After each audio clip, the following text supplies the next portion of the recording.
Chapter 43.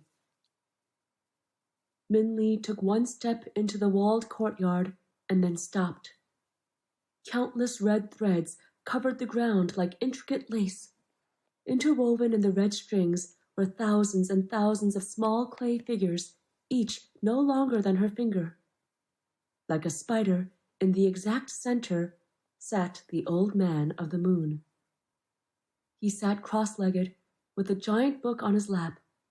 His head was bowed over two clay figures in his hand, so that the most that Min Li saw of him was the top of his head. But she could see his delicate, wrinkled hands skillfully tying the figures in his lap together with a red thread. A blue silk bag full of red strings lay open beside him, and Min Li felt a shock run through her as she saw it. She had seen that bag before. Deep blue silk, silver embroidery. It was the bag the buffalo boy's friend had been carrying that starry night. She's the goddess of weaving, Min Li realized. She spins the red thread for the Old Man of the Moon. I knew there was something different about her. No wonder she knew how to find the king. The old man reached beside him for his walking stick, a bent, twisted wood stick, and tapped it on the ground. Silently, the clay figures floated from his hand, drifted in the air, then settled to the ground at opposite ends of the courtyard. The old man's thread still connected them, and the red line wove itself among the other strands surrounding him. As Min Li stared, the old man looked at her. The silver hair of his beard seemed to flow like a glowing waterfall and disappear into the folds of his robes, and his dark eyes matched the blackness of the night sky. "Ah," the old man said, "it's you." Min Li nodded and bowed deeply. She would have kneeled on the ground, but she was afraid of disrupting the clay figures standing on the ground at her feet. "Well, come here then," the old man said impatiently, and he tapped his stick on the ground again. And with a sound like a flapping of a bird's wing, the clay figures moved, clearing a path for Min Li. "I know you have questions for me," the old man said.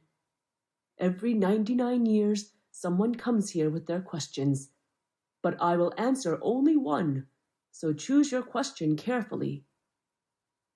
One question? Min Li almost stopped walking in shock. If she was only allowed to ask one question, she could not ask Dragon's question for him. Unless she did not ask her own. Min Li felt like a fish gasping for air. What was she going to do?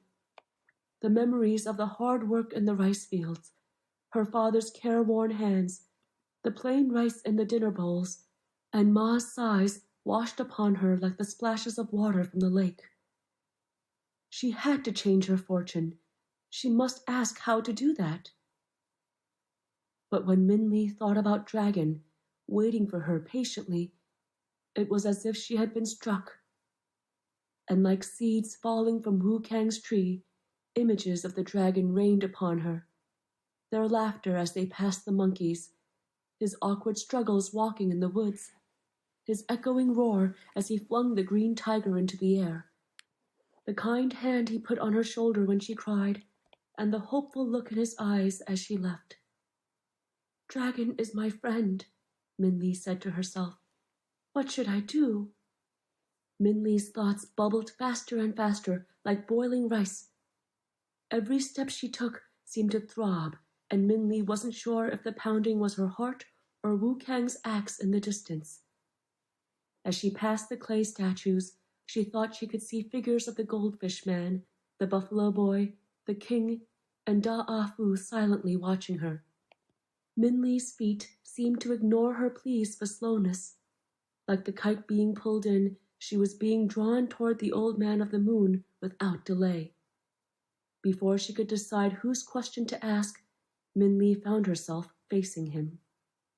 The Old Man of the Moon looked at her expectantly, his black eyes as unreadable as the night sky. Min Li looked down into the open book on his lap. She recognized the open page as the king's borrowed line. The smoothed out folds and the holes she had made in it when she had turned it into a kite were still there. Yet now the paper was invisibly fastened in the book with only a thin line, like a scar, showing that it had ever been removed. And the words had changed again. There was a single line of words running down the entire page. As she looked, Minli realized for the first time she could read the words, or really the word. For the line was only made of one word written over and over again, and that word was thankfulness. And suddenly, like the light when the clouds move away from the moon, Minli knew clearly what question to ask. "There is a dragon waiting at the bridge," she said. "Why can he not fly?